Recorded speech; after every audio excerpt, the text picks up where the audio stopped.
The vat went off some time between 2 and 3 in the morning, and Anne Whitrow knew it from the top of the stairs before she had a candle lit, because the smell coming up out of the dye house was wrong. A woad vat that is working smells like a byre and a brew house and a cut hayfield all at the same time, warm and sour and alive. This smelled thin. This smelled of wet stone. She came down the ladder in her shift with her gown over her arm, and she did not stop to put it on until she had lifted the lid off the near tub and held the candle out over the liquor, and by then she already knew. So the gown was only something for her hands to do. The flour was gone. A vat in health carries a flower on it, a coppery blue-black froth that stands up in a dome across the whole face of the liquor and holds the light like the bloom on a plum. 2 nights ago that flower had stood a hand's breadth proud. Now there was a grey scum lying flat and broken across the top of the vat like ice on a cart rut, and where she pushed it aside with the ash rake the liquor underneath was not the clear yellow-green of a hedge in March. It was the colour of dishwater. "No," said Anne to the vat. The dye house at Nether Wray was 40 feet long and had been a barn once. 2 standing vats of oak, 140 gallons apiece, sunk to the rim in a brick bed with a flue running under them from the furnace at the gable end. A copper for heating water. A stone rinsing trough with the leat running through it and out under the wall. A wooden crane and a windlass for lifting the pieces. Racks up in the roof for the wet cloth, and along the whole of the north wall, stacked to the height of her shoulder in their brown paper and their string, 60 pieces of undyed serge belonging to Mr. Hesketh Ferriday of Cullompton, worth £4 apiece, which came to £240, which was more money than had ever been in that building since it was built. She put her hand flat on the side of the tub, warm, but not warm enough. Blood heat and a little over is where a vat wants to live, and this was down to something like a cool hand. She went to the furnace and found it drawing badly, opened the damper, and fed it 3 shovels of calm.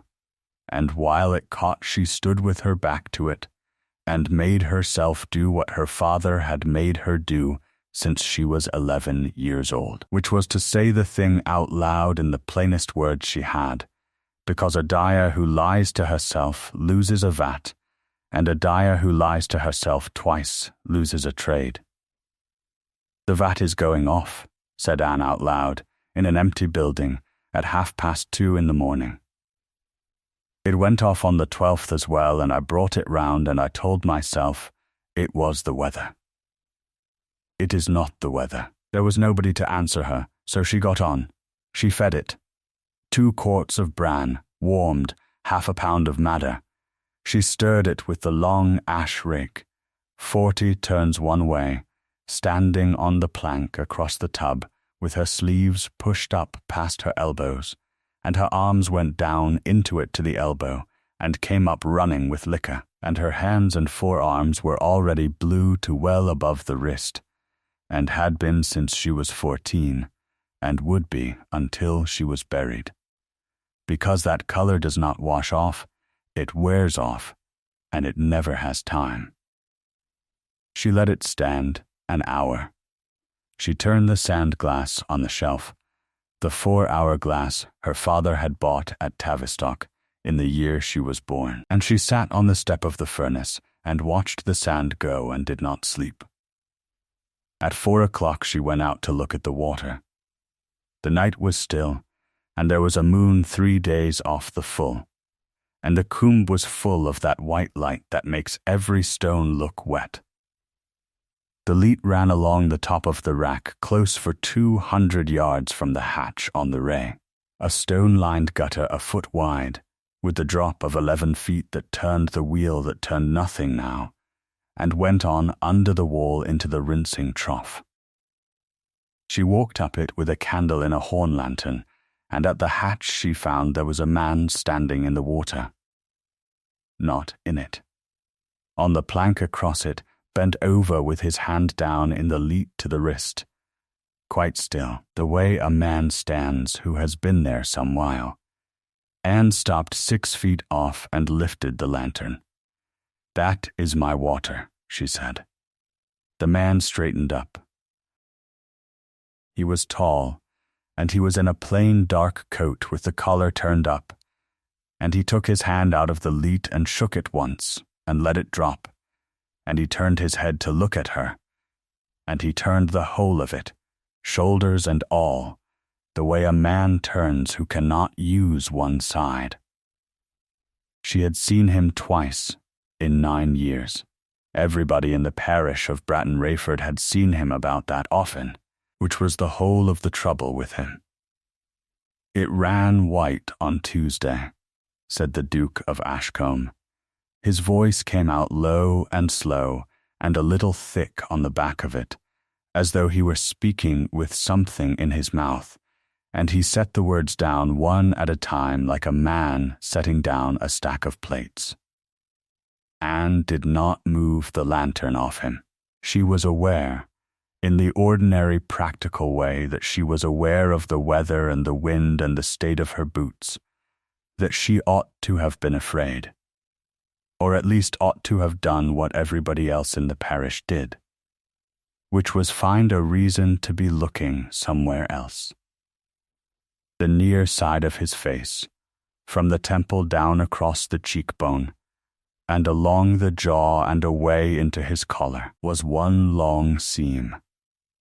It had been laid open and drawn together again by somebody who had been in a hurry 9 years ago in the back room of a public house, and the whole of that side of his jaw sat wrong, a half-inch out of true, so that the corner of his mouth was pulled a little down and would not come up. "Tuesday," said Anne. "It ran white on Tuesday, and it ran white on the Friday before, and the vat has gone off twice, and I have been telling myself for a fortnight it was the weather." "It is not the weather," he said. "No," said Anne, "it is not." He looked down at the water again. The ray came down over its stones under the moon, and it looked as it always looked, black and silver and perfectly clean. "Look at the stones," he said. She came up onto the plank beside him, which put her nearer to him than anybody had stood in 9 years, and she did not think about that at all until much later.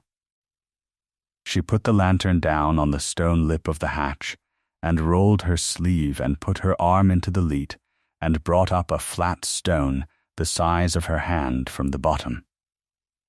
The underside of it was orange, not weed, not mud. A fine soft rust-colored slime that came away on her thumb and smelled of nothing whatever, and left the stone under it pale. Anne Whitrow sat back on her heels on a wet plank at 4 in the morning with a stone in her hand, and something moved over in her chest and settled in a new place. "That is iron," she said. He said nothing at all. "There has never been iron in this water.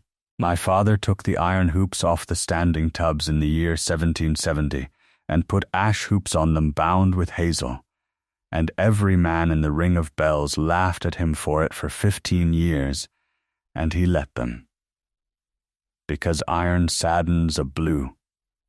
A blue that has had iron near it goes the color of a rain cloud, and it never comes back.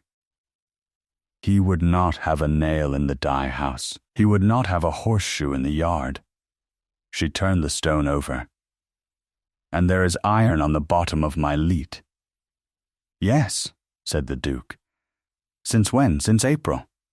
How do you know?" He was quiet for so long that she thought he had decided not to answer, and had turned to pick up the lantern before he said it. "I walk at night," he said. Anne looked at him then, straight, with the lantern low, so that the whole of that side of his face was lit from underneath in the worst possible way, and she did not do the thing with her eyes that people did. "Then you have seen more of my leet than I have," she said. "Whose iron is it?" "Go up the combe," said the Duke of Ashcombe, "and look." And he stepped down off the plank and went away up the hill in the moonlight with that long, careful walk of his, and she stood there with the stone in her hand until the cold came through her feet, and then she went back down to her vat and fed it again and sat with it until it was light, and it did not come round. Nether Wray was a dye house, a cottage, a drying loft, a rack close of 3 acres and a half, and a fall of water, and it had been in the hands of the Whitrows since before anybody troubled to write down when. The trade of it was blue. Not the fancy trade, not scarlets, and not the fine wool that went to London, the coarse honest trade of the West, long serges out of Cullompton and Tiverton and Exeter, that went down to Topsham quay and on to the Dutch ships. And a Dutch merchant will look at a piece of Devonshire blue in Amsterdam and hold it up to a window, and pay for it, or not pay for it, on the strength of what a woman in a combe 40 miles away did with a tub of stinking liquor 11 weeks before. There were 4 blue dyers left between the Tamar and the Exe, who could put a fast deep blue on a long serge, and by the summer of 1787 3 of them were men over 60, and one of them was Anne Whitrow, who was 27. She had learned it the way you learn a language, which is to say before she could remember learning it. She could tell the state of a vat by the smell at the door. She could tell blood heat by the back of her wrist to within 2 degrees of a thermometer, and she had proved it against 1, twice, for a wager, in her father's lifetime. She knew that a vat is not a thing you make, but a thing you keep. That it is alive, that it wants feeding every 4 hours night and day like anything else that is alive, and that it will run about 40 days if you are good to it, and about 9 if you are not.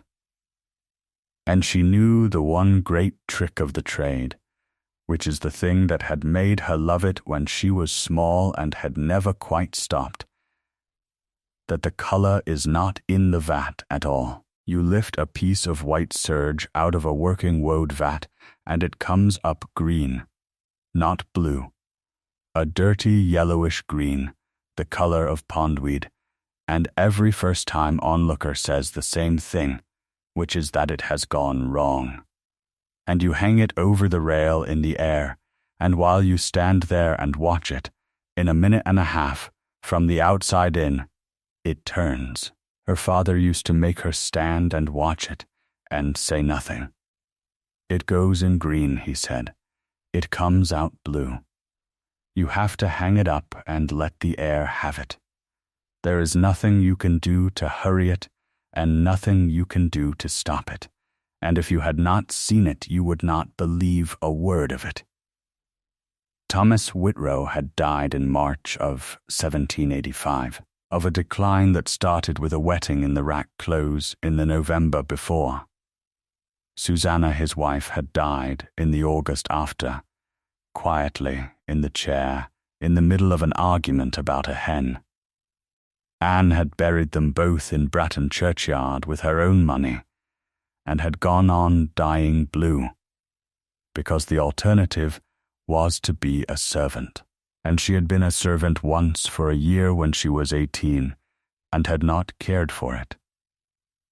That summer, she had 2 people about the place. Nace Pethick was 71, and had been the fireman and waterman at Nether Wray since her grandfather's time.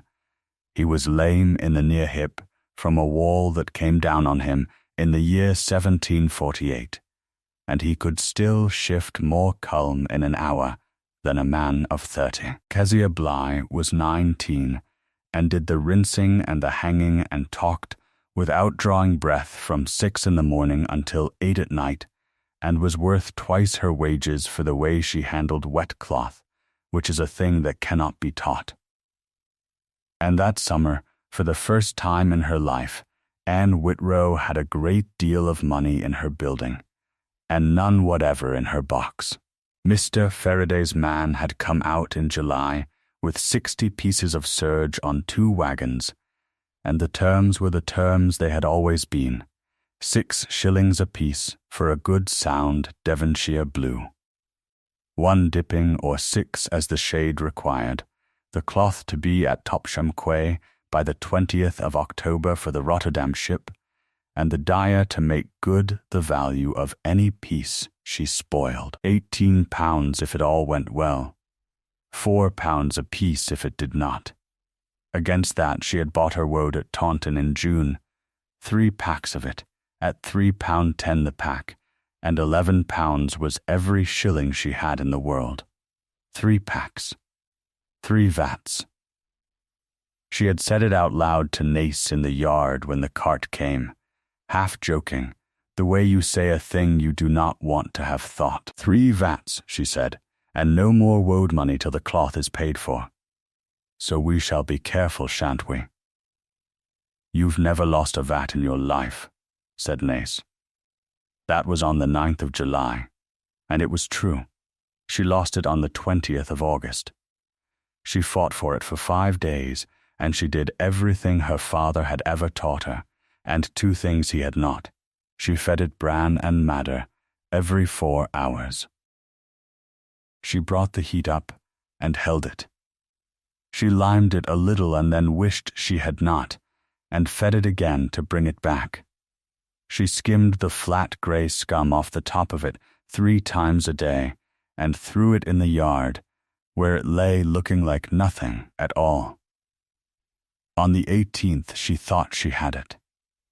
There was a bloom on the face of the vat at 6 in the morning that was almost the right colour, and she called Kezia down, and they put in a piece of Mr. Ferriday's serge and left it the half-hour and wound it up on the crane, and it came out green as it ought.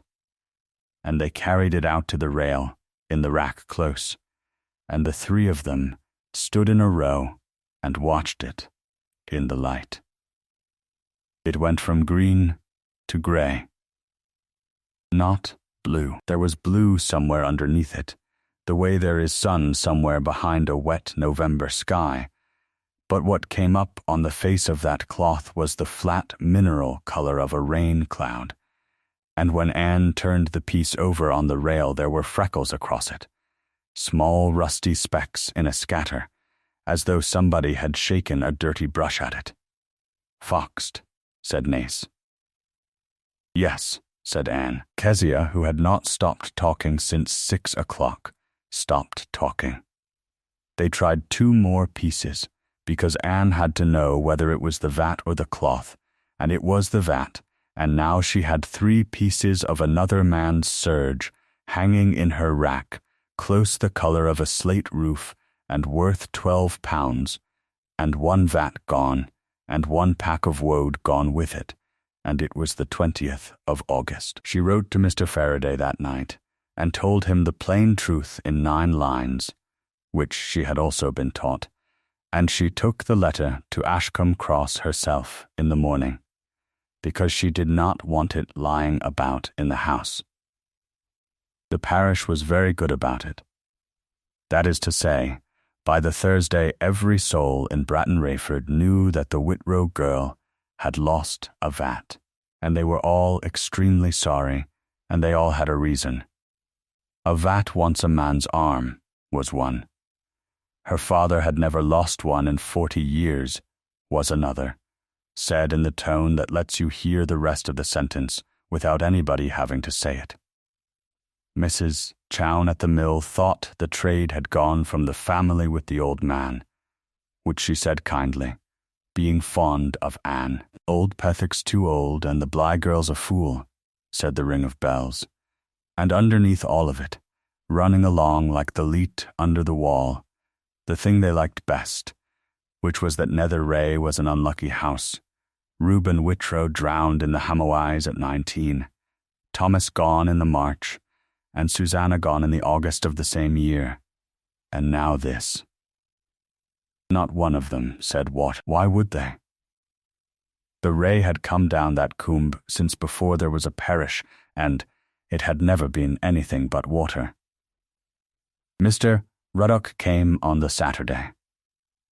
He came on a good grey cob with a leather case strapped behind the saddle, and he got down in the yard and looked at the 3 grey pieces still hanging in the rack close, because she had left them there deliberately, where she could see them out of the window, and he made a small sympathetic noise with his tongue. Josiah Ruddock was 52, and had been agent and steward to the Ashcombe estate for 19 years, and if you had asked anybody between Tavistock and the river to name the man who ran that country, they would not have said the Duke of Ashcombe. Ruddock had a broad, clean-shaved face and a good coat and the pleasantest manner in the world, and he had never in 19 years been heard to raise his voice. He was also, as everybody knew and nobody minded, the best agent in the west of England. He had put 600 acres of Ashcombe down under improvement. He had brought the rents in when other estates were writing off a quarter.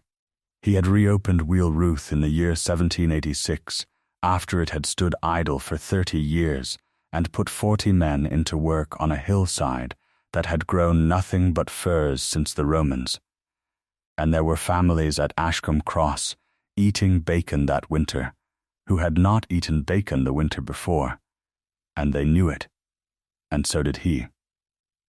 "Miss Whitrow," he said, "I am sorry for your trouble." "Thank you, Mr. Ruddock. Is it the whole vat?" "It is the whole vat." "And you have 3 packs of woad?" "I have 2, said Anne. "Ah," said Ruddock. He said it the way a man says it when the sum has come out the way he expected, and he unstrapped the leather case and brought out a paper, and asked whether they might sit down somewhere, and she took him into the kitchen, because she was not going to have him in the dye house. He laid the paper on the table and turned it round to face her, and put 1 finger on it, and did not let go of it. "I am going to speak plainly," he said, "because I think you are a person one may speak plainly to, and I have not got the time to be delicate. His Grace's estate would like to have Nether Wray." "His Grace's estate has got Nether Wray," said Anne. "I pay 32 shillings a year for it, and 2 capons at Christmas, and I grind at his mill. His Grace's estate would like to have it in hand," said Ruddock unhurried.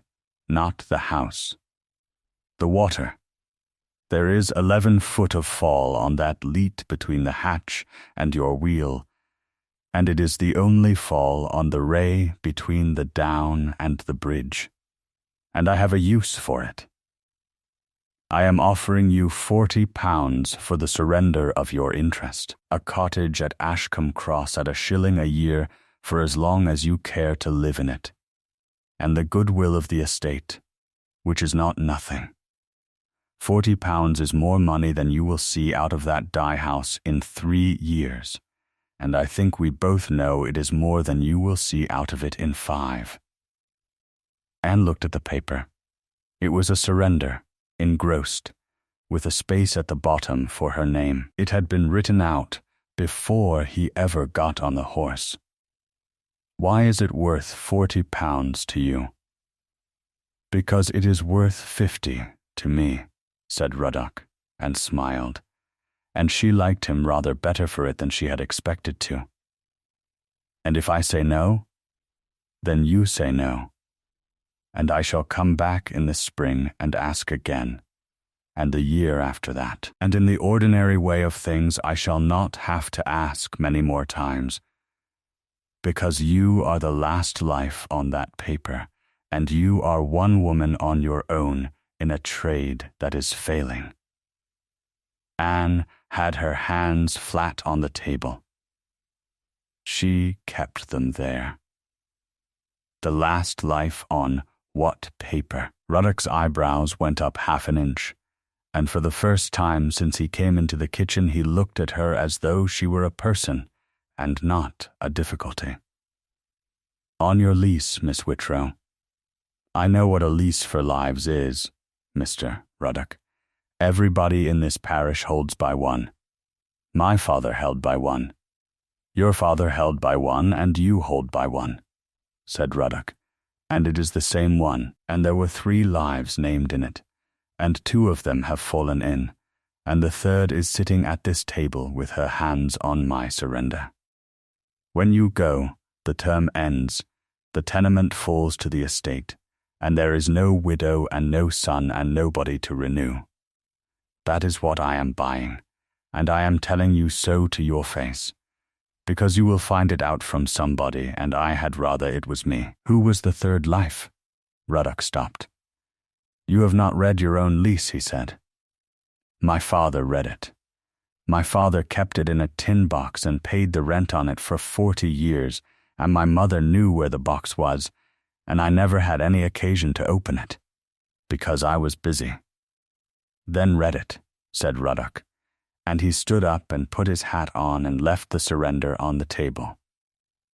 "I shall leave that with you. Do not sign it in a temper.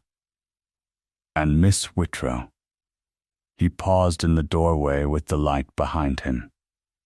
"It is a very good vat house. I have said so for years.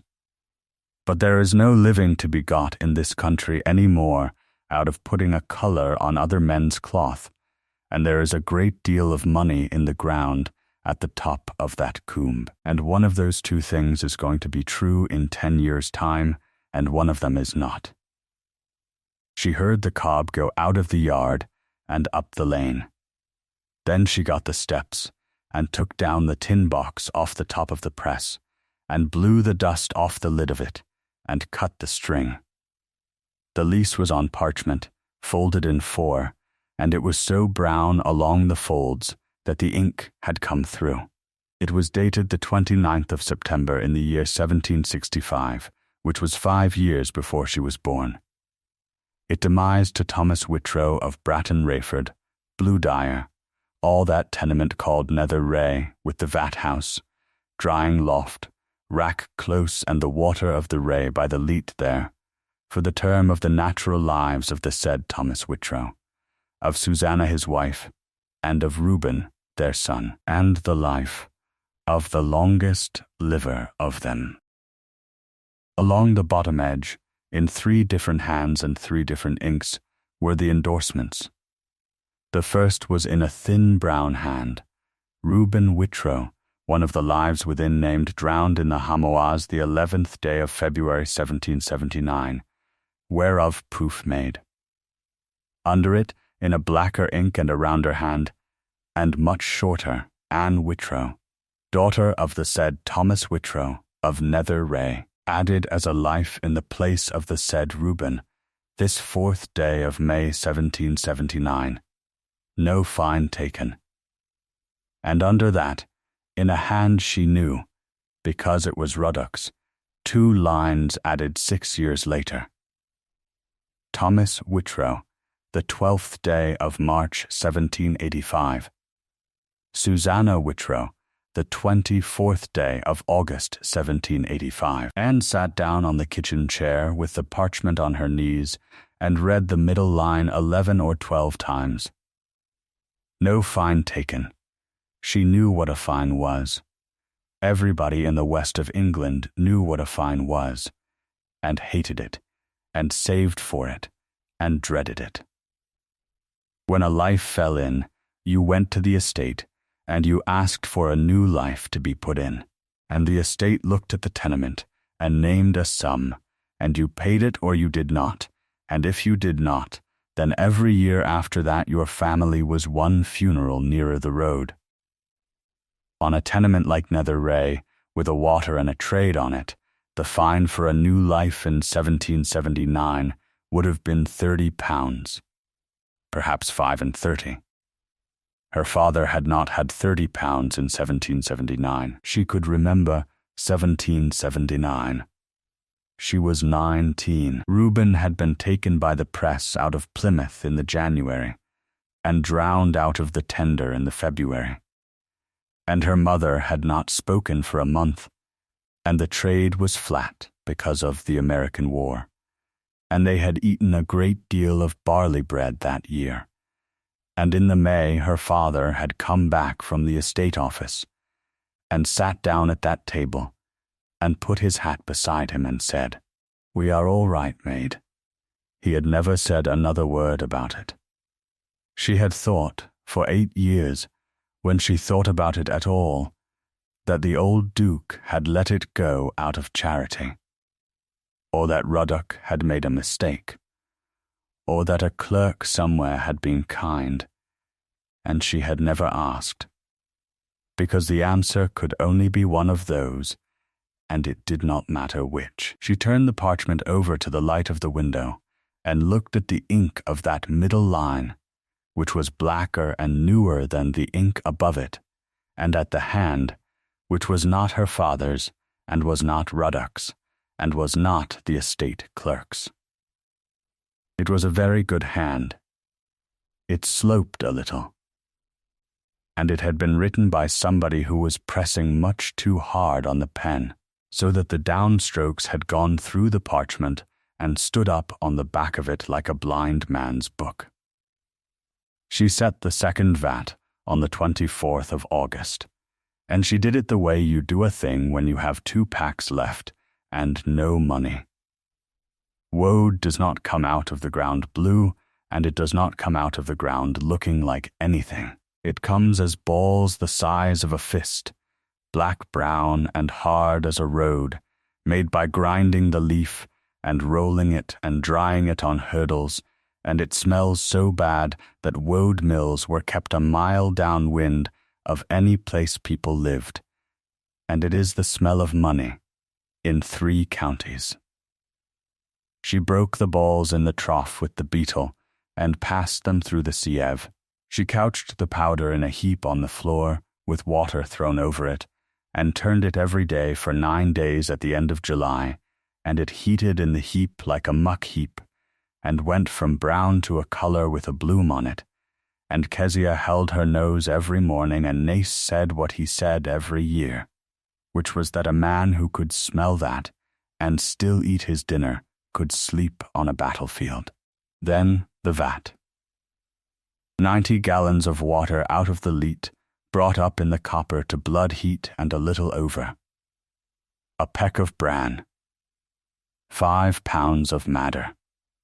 12 pounds of the couched woad, and after it out of a paper in the locked cupboard, 2 pounds of indigo ground fine, which cost more than the woad, and made the difference between a blue and a blue, worth 6 shillings apiece. Then the lime, and the lime is the whole art of it, because lime keeps the vat sweet, and too much lime kills it, and there is no way to measure it but by the smell and the taste, and the colour of the froth, and by what your hand tells you when you draw it up the side of the tub. She used less lime than her father would have used. She had used less than him for 3 years, and had never told him so while he lived.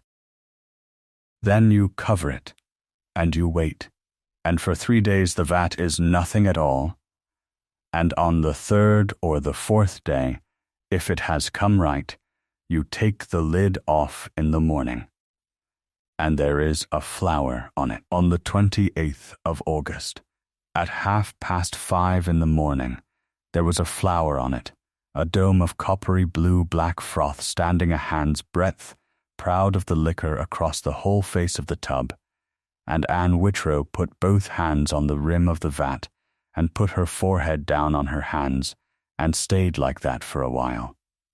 "Is it come?" said Kezia from the door.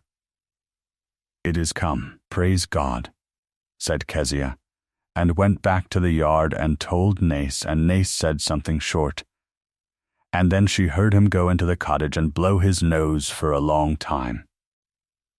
They died 9 pieces off that vat in the first 8 days, and every one of them was right. The Duke of Ashcombe was at the gate of the rack close on the first of those mornings, and Anne saw him and said nothing about it, and worked. There is a thing that happens with a good vat and a long serge, and there is no part of it that is not worth watching. Kezia and Nace lift the piece on the crane and lower it into the liquor, and it goes under, and the flour closes over it. It stays half an hour. You wind it up slowly, because the liquor runs off it as it rises, and the air must not get at the top of it while the bottom is still under, and it comes up out of a black tub the color of a duck pond.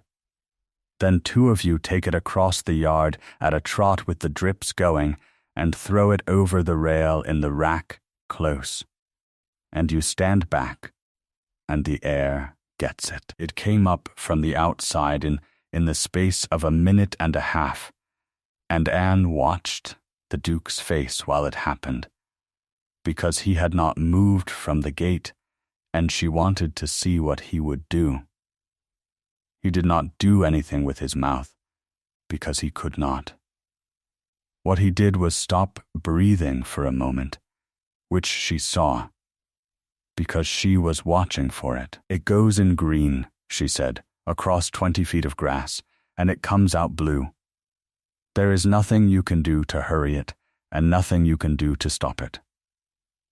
I know, said the Duke. You have seen it before? He was quiet. Then he said, Your father did it once, on the road. In the year I came into the title, he had a piece over his shoulder, and he took it off and shook it out to show me. He never told me that. He would not, said the Duke. He was not showing me. He was showing the man I had with me, who had said it could be got cheaper in Bristol. That was the first day. He came the next day, and the day after that. He came at odd hours, which was the only kind of hour he kept, and he never once came to the door of the cottage or into the yard where Kezia could see him. And Anne understood inside a week that this was not haughtiness, and was not shyness either. It was a habit 9 years old, worn as smooth as a stair. He came the back way, up the leat, out of the plantation, and he stood at the gate of the rack close, where there was a stone he could put his hand on.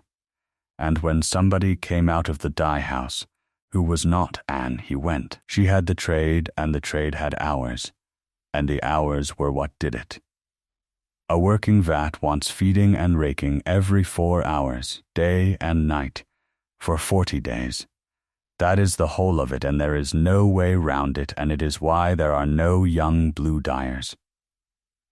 Anne turned the 4-hour glass on the shelf at 6 in the evening. 10, 2, and 6, and Nace took the 10 and Anne took the 2, and that is how it had been since her father died, and it is why she had begun to look at 7 and 20, like a woman who has been awake for 2 years. On the 2nd of September at 2 in the morning she came down, and there was a lantern already lit in the dye house, and the flue damper had been opened, and the glass had been turned, and the Duke of Ashcombe was standing at the end of the tub with the ash rake in his hands, not using it, holding it, the way a man holds a tool he has not been given leave to use. Anne stood in the doorway in her father's coat with her hair down her back. 40 turns, she said. 1 way. Then stop and look at what comes up the sides. He did 40 turns. He was very strong, and he was completely unpracticed, and the first 6 turns were wrong, and then they were right. What am I looking at? The color on the rake as it comes up. If it is a good clean green like a hedge in March, the vat is at work. If it is grey, it is fainting. If it is blue on the rake, the vat is over and there is nothing under it. Green, he said. Then we are all right, said Anne, and came in and shut the door, and they worked together for the first time, and neither of them said one word that was not about the vat. It went on like that for a fortnight, and it was the strangest and most ordinary thing that had ever happened to her. She learned him the way you learn a piece of country you walk over every day. He could not eat in front of anybody, because the jaw sat half an inch out of true and he had lost 4 teeth on that side, and food was a slow, awkward, ugly business that took him 3 times as long as anybody else, and so he ate alone, always, and had for 9 years, and at Ray Barton the woman who kept his house left a covered plate on the table and went away, which was an arrangement he had made himself, and never once complained of. He was near enough stone deaf on the near side from the bone, so that if you spoke to him from the left he did not ignore you. He genuinely did not hear you, and had been thought proud for 9 years by everybody who had ever tried it. And speech hurt him. Not much and not always, but a long sentence made the joint ache up into the temple, and half an hour of talking left him grey. Which is why he did not talk. Anne worked this out over 11 days and never once asked him a question about it, and on the 12th day she moved the lantern to the other side of the tub without saying anything, so that she was standing on his hearing side, and she saw him notice. Kezia says, "You set your own bull on a crowd at Ashcombe Fair for a wager," said Anne, "on the 15th of September at 3 in the morning, and that a drover was killed of it, and that the bull served you the same, and that it was God's own justice." The rake went on turning. "Kezia is 19, she said, and she had it off her mother, and her mother had it off the ring of bells, and I do not believe 1 word in 5 that comes out of that house. But I have heard it 11 times since June, and I am tired of hearing it. And I have got a man in my dye house at 3 in the morning, turning my vat for nothing. So I am asking. 20 turns. There was a bull, he said.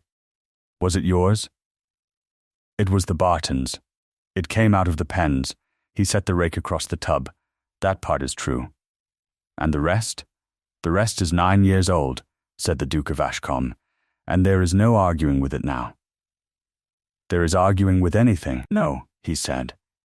He said it without heat at all, the way he said everything, laying the words down one at a time.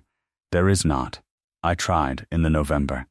I could not speak plainly, and my face was as you see it, and what I had to say was that they had it wrong, and that a man they all knew was a liar. I made it worse. So I stopped. And it settled. And now it is what everyone knows, and a thing everyone knows cannot be pulled up. It has roots under all the walls. Anne considered this. That is a coward's arithmetic, she said. He turned his whole body to look at her, shoulders and all. Yes, he said. And then, because she was very tired and it was 3 in the morning and she had 2 packs of woad and 11 pounds gone, and a man in front of her who had just agreed with her, Anne Whitrow laughed out loud for the first time since June, and after a moment the Duke of Ashcombe made a short, flat sound on the good side of his mouth, which she understood, with a small shock, to be the same thing. She started the book on the 4th of September. It was a stitched paper book she had bought for a penny to keep the piece count in, and she ruled it into 5 columns, and she wrote at the head of them, day, hour, water, heat, and color on the rake. She did it because she was frightened, and because she did not know what else to do with being frightened, and it turned out afterwards to be the most valuable object in the parish of Bratton Wrayford. Water in her column had 3 entries only, clear or milky and running quick after, because the Wray did not run white every day. It ran white on some days and not on others, and she had a fortnight of nights and a book to write it in, and by the 11th of September Anne Whitrow was standing at the hatch at 4 in the morning with a lantern and a stitched penny book, writing down the colour of water. Milky on the 4th, clear on the 5th and the 6th. Milky on the 7th, very white, and the stones orange under it. Clear on the 8th, milky on the 9th and the 10th. And in the last column, 3 or 4 days behind each of the milky ones, in her own small upright hand 3 times over, rake grey, and thin. She sat down on the step of the dye house on the 12th of September, with the book open on her knee, and looked at the 2 columns, and understood that she was not looking at bad luck. She was looking at a hand. On the 16th of September she walked up the combe with an empty stone jar in a basket, and found out what was at the top of it. It took her an hour and a quarter. The Wray comes off Ashcombe down through a mile of oak scrub, and then out onto open firs, and for the first half-mile the water was what it had always been, brown and fast and full of trout fry, with weed streaming in it like hair. Above the 2nd footbridge there was no weed. Above the 3rd there was no anything. The stones in the bed were the colour of a fox, and the water going over them was the colour of milk with a spoonful of tea in it, and it did not smell, and there was not one living creature in it, and it went on like that all the way up to where the noise started. Wheel Ruth had been a hole in a hillside with firs growing out of it in her father's time. Now there were 4 buildings, a whim with 2 horses walking a circle, a stack, a wooden launder on trestles carrying water along the contour for 300 yards, and below, all of it. On the flat, the dressing floors, a crusher, a line of sieves, and 8 round buddles turning slowly under a fall of water, with the fine ore working down the slope of them and the waste going off the bottom into a pit. The pit was full. It had been full for some while. There was a channel cut out of the low side of it, and the channel went 30 feet across the grass and over the lip into the head of the Wray. Anne stood on the bank above the buddles with her basket on her arm for a long time. A boy of about 14 went past her with a barrow. 2 men on the sieves looked up and looked down. Then a short square man in a blue coat came along the launder in an unhurried way and asked, civilly, whether she was lost. "Are you the captain here?" "Trethewin," he said. "Captain of this mine, for my sins." "Anne Whitrow, Nether Wray, down in the combe. I die blue." She saw it land. That was the thing she remembered afterwards, and told twice, in front of people who mattered. She said the name of her trade to the captain of the mine, and the captain of the mine looked at the slime pit before he looked at her. "I know the vat house," said Trethewin. "That pit runs into my leat. It runs into the Wray. There is nothing between the Wray and my leat but 200 yards and a hatch," said Anne. "Captain, I am not come here to shout at you. I am come to fill a jar." She took it out of the basket. "May I?" He did not say yes. He also did not say no, and he stood there with his hands behind his back while she went down the bank and filled the jar from the channel below the buddles and corked it, and when she came back up he said, quietly and quickly, as a man says a thing he has decided in the last 4 seconds, There is an adit as well. Old men's work. It comes out under the alders 40 yards down, and it has run since April, and I cannot stop it, and I have said so in writing. To whom? Miss Whitrow, said Captain Trethewin. I have said so in writing, and he walked away along the launder, and she understood that she had been given a present. Mr. Ruddock came out of the counting-house before she was off the floors. He was not angry. She had a great deal of time later to be certain about that, and it was the part she liked least. He came across the trodden ground with his hat in his hand, and he looked at the jar under her arm, and he laughed, comfortably, the way you laugh at a good hand of cards. You have been quick, he said. I gave you until the spring. Is it your water, Miss Ruddock? It is the mine's water, and I am a 14th part of the mine, and I am agent to the ground it stands on, so you may call it mine, and I shall not quarrel. He put his hat on. Now, before you say the rest of it, let me save you a walk. Yes, that pit runs to the head of the Wray. Yes, the deep adit has run since April. Yes, it is iron, and it is very likely other things besides, and there is not a trout above the bridge, and I am sorry about the trout. And no, you will not stop it, and I will tell you exactly why, and you may hear it from me now, or from an attorney in Exeter for 2 guineas in the spring. Go on. Because you cannot prove it, said Ruddock. Not what you mean by prove. You have a vat that has gone off, and a water that runs white, and I have 40 men in work, and a smith and a carpenter, and £11 a week going into Ashcombe Cross, and if you stand up at the Manor Court and say that His Grace's mine has spoiled your tub of stinking liquor, every man in that room whose brother is on my payroll will look at the floor, and the steward, who is me, will ask you how you are so sure it is not simply that a woman cannot keep a vat. And that will be that. I do not say it is just. I say it is what will happen. Anne stood holding her jar.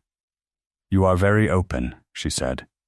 I am 52, and I have not the time to be otherwise. I like you, Miss Whitrow. I like anybody who gets up the hill. Take the £40. I will make it £60 in November when I have had the account from the smelting house.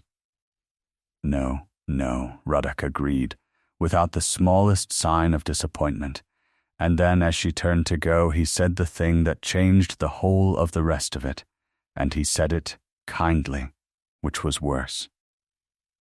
You might ask His Grace about it, he said. He knows the state of that water. He has known since April. He has walked down that combe every night since April, and he has not said one word to me about it, and he will not, because he does not speak to me above once a quarter, and because he has never in 9 years crossed me on anything. And while you are asking, Miss Whitrow, since you did not know your own lease, you might ask him whose hand it is at the bottom of it. Ask him who put your name on that paper in the year 1779. I was in the room. She got down the combe somehow with the jar in the basket. She could not afterwards remember any of it except one stile. Nace Pethick was riddling ashes at the furnace door when she came into the dye-house, and she stood in front of him with her bonnet still on, and said, Nace, the year the bull got him, where did they take him? Nace put the riddle down. Ashcombe fair that were. 78. September he rubbed his hip, which is what he did instead of thinking. They couldn't get him home. 7 mile and his jaw hanging, and Mr. Bassett wouldn't have him moved a yard. So they carried him into the bells at the cross and put him in the back chamber over the brewhouse, and there he bide. How long? 5 weeks, said Nace, best part. Till the end of October. Anne Whitrow stood in her own dye-house with her hand on the wall. In the autumn of the year 1778, the trade had been flat, and her father had sent her out to service, and she had gone, at 18, to the Ring of Bells at Ashcombe Cross, 3 miles off, for £4 a year and her keep. And she had hated every hour of it, and had come home in the spring, and never gone back, and in all the years since, when anybody spoke of that autumn, she had said it was the worst of her life, and had thought no more about it. Because what she remembered of it was not a duke. What she remembered of it was work. There had been a gentleman in the back chamber over the brewhouse.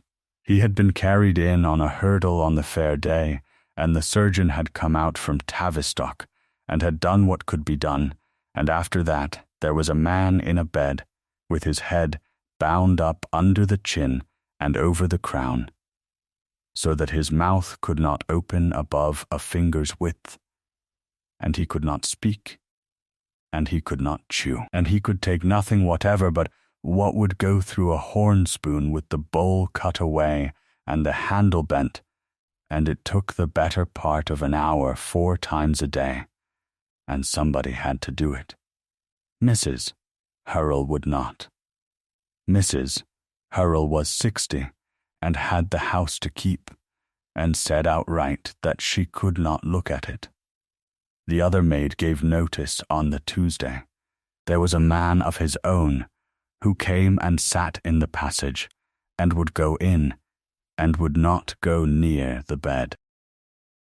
So it was Anne, because Anne was 18 and new and had nobody to speak for her, and because when they put her in the room the first time and she looked at what was on the pillow she found, to her own surprise that she could look at it, and go on looking at it, and put her hand under it and lift it, and that this was apparently a thing about herself that she had not known. 4 times a day, for 5 weeks. Broth and milk and beaten egg and wine and water, through a horn spoon with the bowl cut away, a spoonful at a time, on the good side, and the whole business so slow and so ugly and so long, that the silence in that room had got up on its hind legs by the 3rd day and become unbearable. So she had talked. She had been 18. She had talked about the only thing she knew anything at all about, and she had gone through it in order on her fingers over and over 4 times a day for 5 weeks, because she could not think of anything else, and because he could not tell her to stop. Watch it, milk and water, pearl, pale blue, middling sky, queen's blue, garter, sad blue, navy. That was the ladder of the blues, from the palest first dip to the deepest last, the way her father had made her learn it before she was allowed to touch a rake. And she had said it to a gentleman with his jaw bound up in the back chamber of a public house, in the autumn of the year 1778, until she was sick of the sound of her own voice. And then she had said it some more. She went up to Ray Barton that night at 9 o'clock, which was the first time in her life she had gone in at any gate belonging to the Duke of Ashcombe, and she knocked at the door of a house of 4 rooms and a kitchen, with the shutters up in all of them, but one. He opened it himself. He had a candle in his hand, and he had plainly been eating, because he turned his head away from her for a moment before he brought it back. "I have been to Wheel Ruth," said Anne. "Yes, you knew." "Yes, and you have said nothing to your own agent about it for 5 months." He stood back from the door to let her in, and that was all the answer she got. And she went past him into a room with 1 candle, a table, a chair, a great many papers in order, and a plate with a cloth over it. She put the lease on the table. She had carried it up the hill in her father's coat pocket. "Whose hand is that?" said Anne Whitrow. The Duke of Ashcombe looked down at the parchment for a long moment. Then he set the candle in its stick, and put his hands behind his back like a man at an inquest. And he said 1 word. "Watch it, the floor came up. She got herself as far as the chair by the table and sat down in it without being asked, and put both hands flat on the wood, and found that she could not see very well.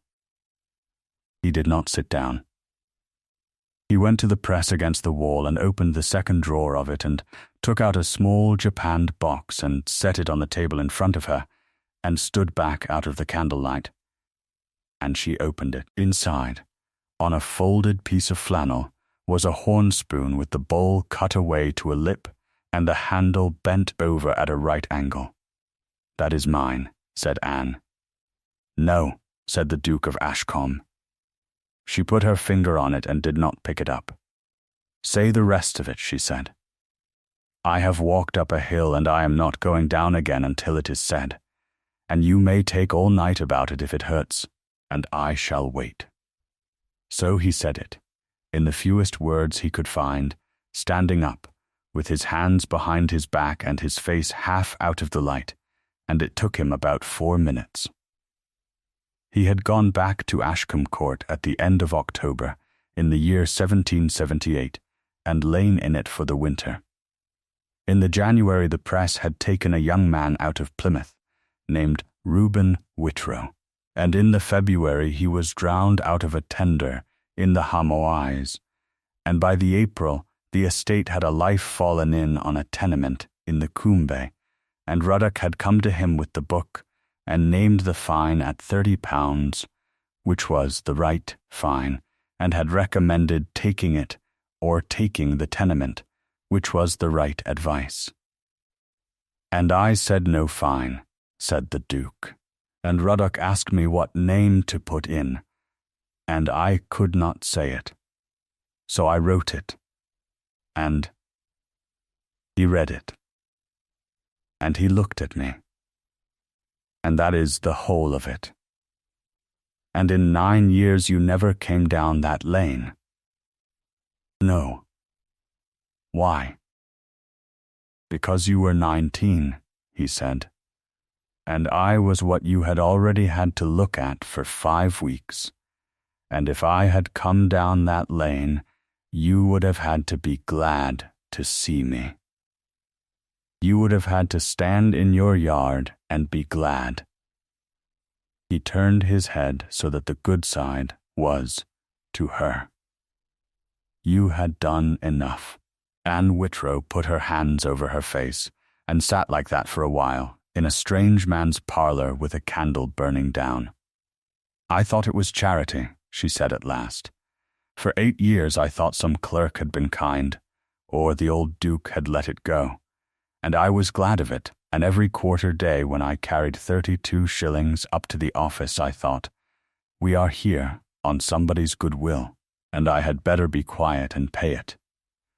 That is what I have thought about myself, in my own house since I was 19. She took her hands down, and all the while I was standing on my own ground and calling it yours. "It is my ground," said the Duke. "It is my life on the paper," said Anne. "And there is not any difference, and you know it, or you would not have pressed the pen through the parchment." He did not answer that. "You are angry," he said after a moment, as though observing weather. "Yes, with me, with everybody," said Anne. "With my father, who took it and said we are all right, made and never told me. With Ruddock, who has known for 9 years and kept it in his pocket to hand me on a mine floor when it would do the most work. With myself, for being grateful for 8 years to nobody at all." She stood up. "And with you most of all, and I will tell you why. Because you have known since April that there is iron coming down that combe into my leat, and you have walked past it every night, and you have not said one word to your own agent, and you were going to let me lose the whole of it and never open your mouth, which is exactly what you did about the bull. You have got one trick, sir, and it is a very bad one." The candle went on burning. "If I speak," said the Duke of Ashcombe slowly, "it does not help you. It hurts you. My word in this parish is worth less than nothing. Whatever I stand up and say, Ruddock will let them believe I am saying it for you. And then they will know what you are, and you will not sell a piece of blue between here and Exeter. That is the arithmetic again. It is the truth. It is arithmetic, said Anne, done by a man who has not once, in 9 years, checked his own figures against anybody else's. She picked up the lease and folded it into her pocket. I am not going to argue with you. I have a vat that is fainting, and 15 pieces done out of 60 and 30 days to the 20th of October, and I have not got the strength to be angry and work as well, so I am going to work. Good night. She got to the door before he spoke. What will you do? Stop using your water, said Anne. The plain fact of it was that she had 200 yards of stone leet delivering poison to her door, and a spring in the plantation 400 yards the other way, delivering none. Lady Well came out of the hillside above the oaks, above everything, above the mine, above the whole of it, out of the rock, into a stone trough that had been there since somebody put it there, and ran 20 feet and sank into the ground again. It had never in living memory been used for anything but drinking and a horse. A vat is 90 gallons of liquor, and it wants topping and it wants the rinsing water besides, and the tub she had to bring round was fainting, not gone, which meant heat and feeding and fresh sweet water and no iron in any of it. She stood in the yard on the morning of the 20th of September and did the sum out loud with Nace and Kezia in front of her, because she had been taught to say the thing in the plainest words she had. 2 buckets is 6 gallons. It is 320 yards up and 320 back, and 40 foot of rise, and it is dark by 7. We want 90 gallons in the tub tonight, and another 30 tomorrow for the rinsing, and we shall want it every day after that, until somebody stops that pit, which may be never. That is 15 journeys to the vat and 5 more, said Nace. That is 20 journeys for one person, said Anne. There are 3 of us, and I am not asking a man of 71 with a hip to do 6 of them. You'll ask him, said Nace, or you'll get nothing else out of him this side of Christmas. Kezia Bligh, who talked from 6 in the morning until 8 at night, and had not said 20 words since the first vat went off in August, put down the wet piece she was carrying, and said, My brother will come, and Chowne's 2 men will come if I ask them at the mill, because the miller's wife thinks the world of you, and Chowne does what she says. And I will ask them, and I will ask them tonight, and not tomorrow, because tomorrow you will have thought better of it, and told me not to. Anne looked at her. Go on then, she said.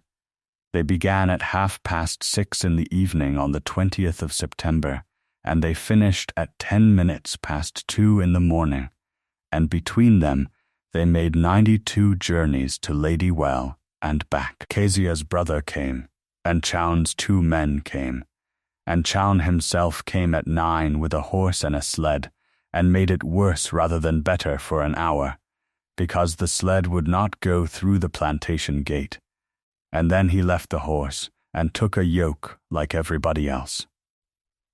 They went up empty in the last of the light and came down full in the dark, with lanterns hung on the yoke ends, and the path through the oaks was a chain of small lights going up and coming down, and Nace stood at the vat with the ash rake and took the water as it came, and would not let 1 bucket be tipped in faster than he said.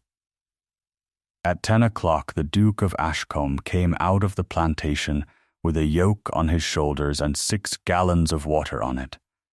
Nobody had asked him.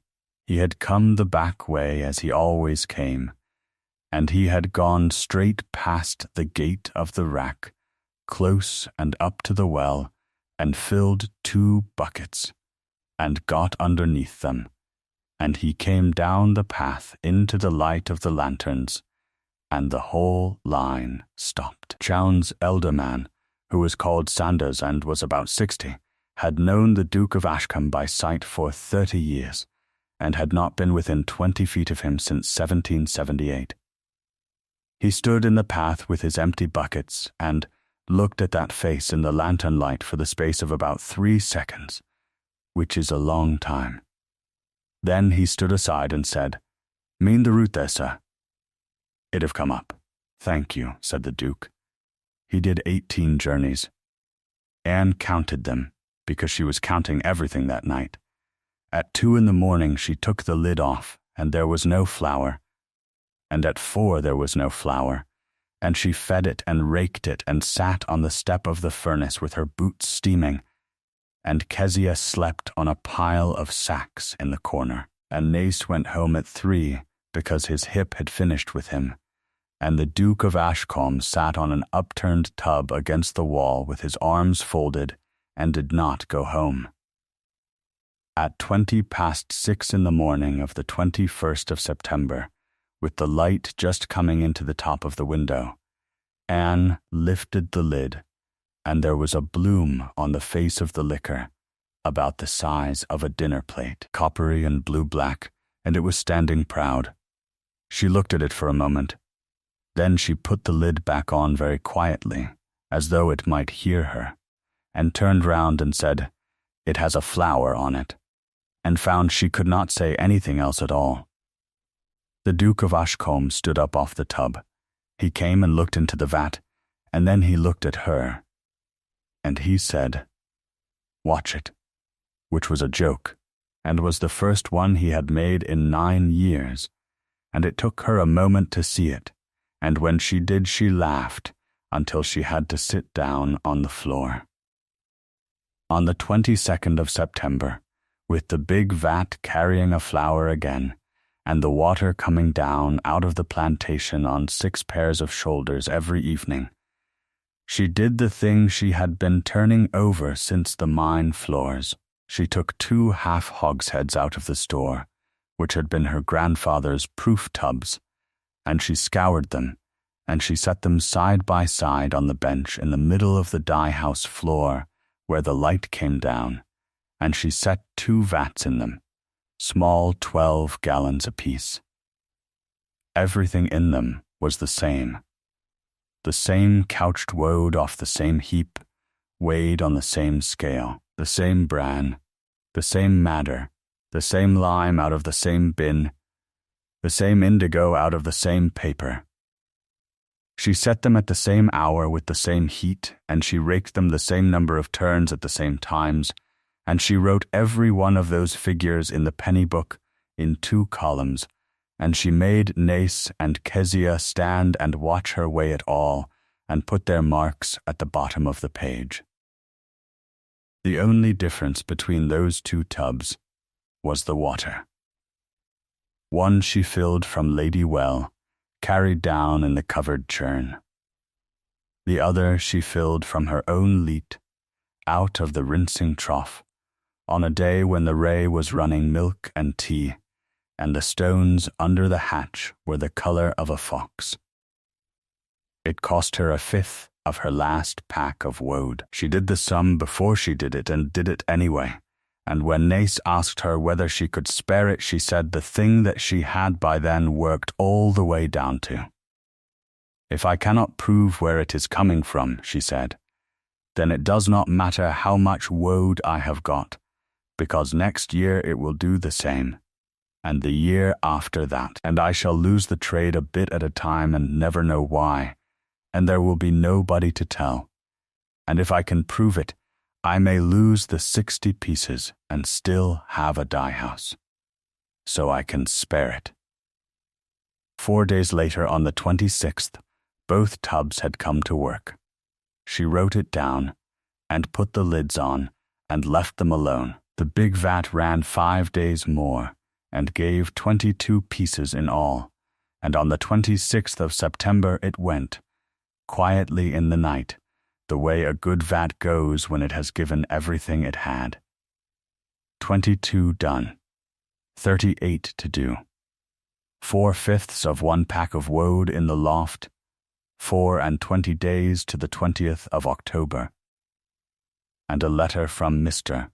Ferriday of Cullompton, civil and short, saying that he would charge the 3 spoiled pieces at £4 each against her account, which was £12, that he had no doubt of her honesty, and none at all of her difficulty, that the Rotterdam ship would sail on the 22nd, whether the cloth was on the quay or not, and that if she could not do the 60 he would be obliged to know it by the 1st of October, so that he might send the rest into Somerset. She read it twice, and put it on the shelf under the sand-glass.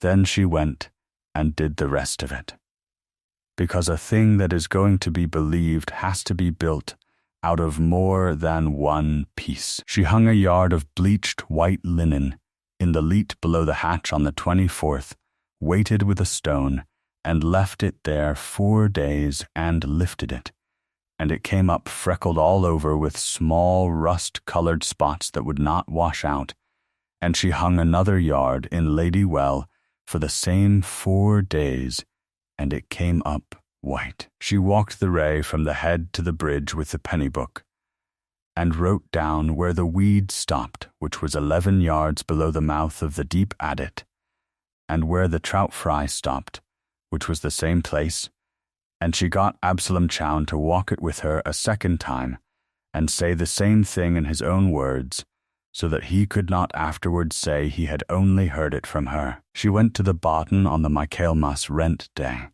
which was the one day in the year that everybody had a reason to be there, and asked the cowman a question that had occurred to her at 4 in the morning, and got an answer that made her sit down on a stone.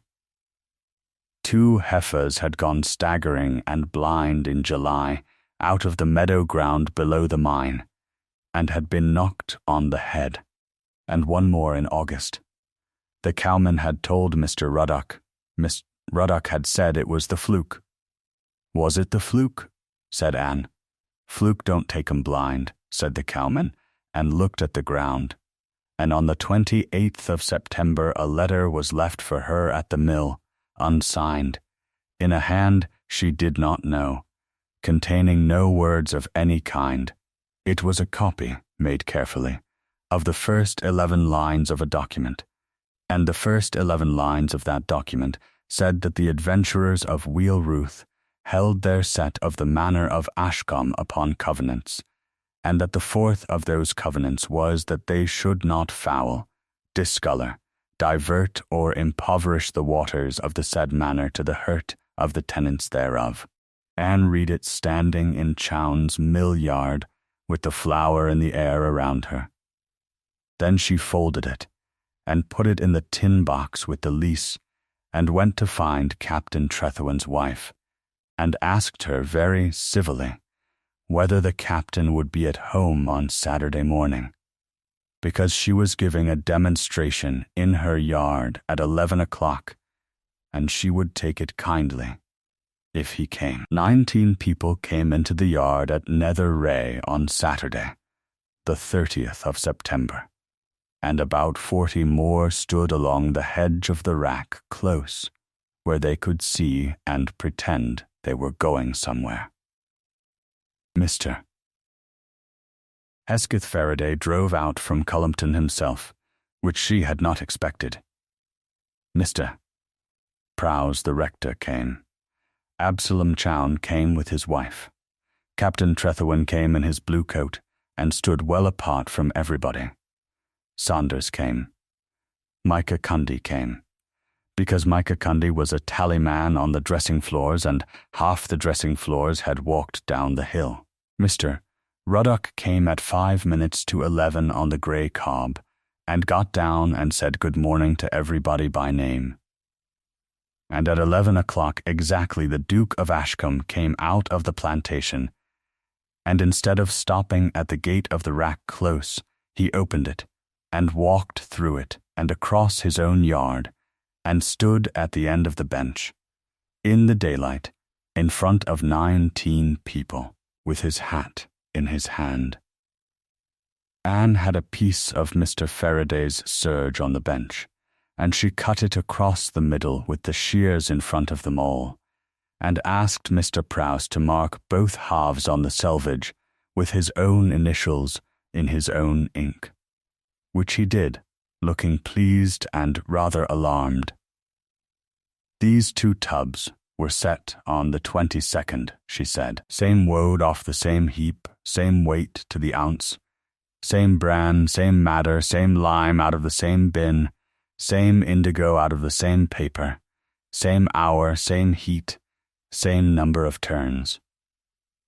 Nace Pethick and Kezia Bly watched me weigh every article and set their marks in this book. There is one difference in the world between them, and it is the water. That one is Lady Well, out of the rock above the plantation. That one is my own leet, drawn on Tuesday. She put the 2 marked halves in, one to each tub, and they waited half an hour in a yard where nobody said very much, and then she wound them up on 2 poles, and both of them came up green, and she and Kezia carried them across the grass at a trot, and threw them over the rail side by side, and everybody came to the rail without being asked, the way people do. It takes a minute and a half. Nobody in that rack close said one word for the whole of it. The half on the left came up out of the green from the outside in, and turned, and went on turning, and stopped at a clean middling blue with a bloom on it like a slough. The half on the right went grey, and when the light got round behind it, freckled all over. Mr. Ferriday walked down the rail and took the grey half in his hands and rubbed it between his fingers and held it up, and said to nobody, in the voice of a man doing sums, 240 pounds of my cloth. Very striking, said Mr. Ruddock pleasantly, and it proves that 2 tubs in one shed behave differently, which any dyer in England will tell you happens every week of the year. Then I will add 3 things to it, said Anne, and then I have done. She held up the 2 yards of linen, the white one and the freckled one. She read out the 11 entries in the penny book, where a milky leet on one day stood against a grey rake 3 days after, 11 times, in her own hand, kept since the 4th of September. And she said where the weed stopped in the Wray, and where the fry stopped, and that it was the same 11 yards below the mouth of the deeper dit, and that Mr. Chown had walked it, and would say so. I will say so, said Chowney. I wrote to the adventurers on the 3rd of May, said Captain Trethewon to the middle distance, that the deep adit was running foul, and that the slime pit wanted a settling pond, and a wall, and I have the letter book, and I will bring it out on Monday to any man who asks. There was a small movement all round the yard, the sort a crowd makes when it changes its mind. And Mr. Ruddock, who was the best agent in the west of England, and had been beaten in the open in front of 19 people, did not lose his temper, because he had never lost his temper in his life. He put his hand inside his coat, and took out a folded paper and opened it. Then I am sorry, he said, and I mean that. Miss Whitrow, this is an examined copy from the register of the parish of Milton Abbot. Anne Whitrow, spinster, buried the 9th day of November 1785. That is the 3rd life on the lease of this tenement, and it fell in 2 years ago, and the term of it ended then, and this yard, that vat house, those tubs, and the 60 pieces of Mr. Ferriday's serge standing in that loft, are on ground that has belonged to his Grace's estate since the 9th of November 1785. He folded it again. I have known it since May. I did not use it, because I wanted the water and not a quarrel, and because I would rather have paid you £40. You would not take £40. Anne Whitrow stood in the middle of her own yard with the grey half of a serge in her hand. That is my cousin, she said. So the tenant always says. My father had a brother Simon at Milton Abbot, and Simon had a daughter Anne, born the same year as me, and named for the same grandmother, and she died of a decline in the November of 1785, 8 months after my father, and I walked over to the burying because there was nobody else in our family left to walk. She turned to the rector. Mr. Prowse, in your book at Bratton, on the 4th of March in the year 1760, there is a baptism. Whose? Anne, daughter of Thomas and Susanna Whitrow of Nether Wray, Blue Dyer, said Mr. Prowse. I looked at it on Thursday, because she asked me to on Wednesday, and I will fetch the book now. It is 9 minutes' walk.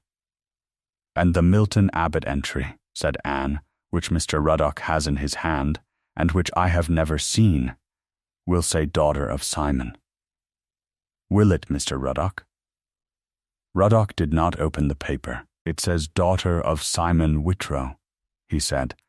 It also says Anne Whitrow, spinster, and there is no woman in this yard who can prove which of the two of them is standing in front of me. Your father is gone, your mother is gone, your brother is gone, and Mr. Prowse has been rector here 6 years. You have one old servant of your own hiring who will say whatever you tell him, and that is not evidence, that is wages. And the Duke of Ashcombe walked forward into the middle of the yard. He stood where they could all see him, in the flat, bright light of the last morning in September, with the whole of that side of his face turned to 19 people who had not looked straight at it in 9 years, and he began to speak, slowly, laying the words down one at a time. And he went on speaking for 11 or 12 minutes, which was longer than he had spoken aloud in the whole of the last decade, and by the end of it he was grey to the lips and holding the corner of the bench. He said that he had known Anne Whitrow, daughter of Thomas Whitrow of Nether Wray, since the 21st of September 1778, and that he would swear it before any court in England. He said that on that day the Barton bull had come out of the pens at Ashcombe fair, and had killed a drover named Hocken, and had put a second man under the rails, and that he had gone in after the second man with a hurdle stake, and had got him out, and that the bull had got the near horn under his own jaw on the way, and that the second man's name was Micah Cundy, and Micah Cundy was standing by the gate. He said that they had carried him into the Ring of Bells at Ashcombe Cross, and that he had lain in the back chamber over the brewhouse for 5 weeks, with his jaw bound up, and that the landlady would not come into the room. And the other maid gave notice, and his own man sat in the passage. He said that a maid of 18 had fed him 4 times a day for 5 weeks, through a horn spoon with the bowl cut away, an hour at a time, and had talked to him the whole while because he could not talk, and that what she had talked about was the ladder of the blues, which went watchet, milk and water, pearl, pale blue, middling, sky, queens, garter, sad blue, navy, and that he had heard it something above 500 times, and could say it in his sleep, and had for 9 years. He said that in the April following he had ordered a life put into a lease without a fine, and had written the name in himself because he could not say it aloud, and that Mr. Ruddock had been in the room and had read the name over his shoulder. I was, said Ruddock. And in 9 years, said the Duke of Ashcombe, I have let this parish keep a story about a bull, because I found it easier than opening my mouth, and a man who owes me his life has kept it going, because his bread depended on the man who told him to, and I have known that too, and said nothing.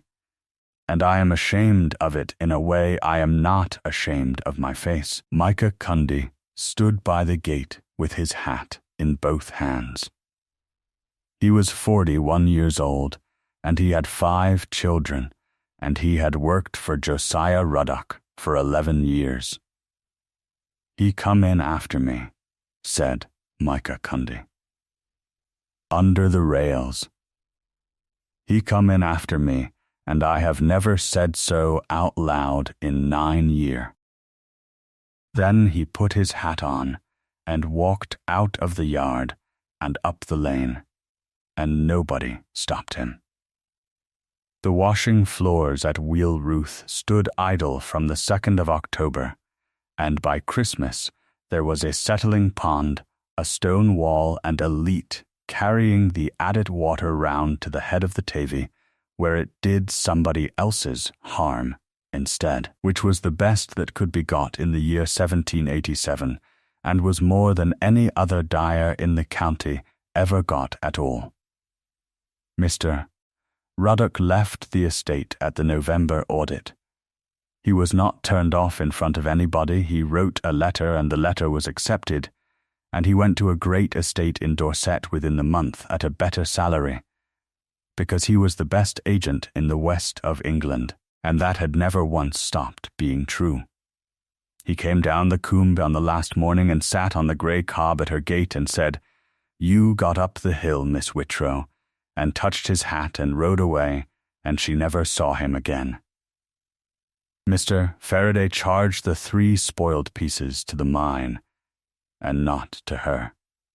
The last vat was set on the 2nd of October with water out of Lady Well, 90 gallons of it carried down by 6 people in one evening, and it came to work on the 6th, and came to work strong, because a sound vat in sweet water will give 40 pieces, where a poisoned one gives 22. And from the 6th to the 18th Anne Whitrow and Kezia Bligh, and Nace Pethick, and most nights the Duke of Ashcombe dipped and wound and carried and hung 38 pieces of long serge in a shed 40 feet long, sleeping 4 hours in 3, until the rack close was blue from the hedge to the wall, like a field of flax laid down flat. The wagons went to Topsham on the 19th of October, and the Rotterdam ship sailed on the 22nd, with all 60 pieces aboard. In November the Manor Court of Ashcombe sat in the room over the estate office, with a new steward in the chair, and among the entries of that day is one that says that the lord of the manor granted to Anne Whitrow of Bratton Wrayford, blue dyer, all that tenement called Nether Wray with the vat house, drying loft, rack close and the water there, for the term of 3 lives, no fine taken. She had the engrossment on her kitchen table that night at 4 in the morning, between the sand glass and the horn spoon, when he came down for the 2 o'clock raking, which he had done every night since the 18th, without either of them ever discussing it. 2 lives were written in: Anne Whitrow, Adam Carrow. The 3rd line was empty. "There is a place for a 3rd, said the Duke of Ashcombe. "I can see that. It should be somebody," he said, and stopped, and started again, because it was a long sentence and he had to build it, who means to stay. Anne looked at the parchment for a while. Then she got up and took the cloth off the plate that the woman who kept his house had left covered for him at Ray Barton, and that he had carried down the coombe under his arm untouched, as he had carried one down untouched every night for a fortnight, and she put it in front of the chair opposite hers, and set the crooked horn spoon beside it, and sat down.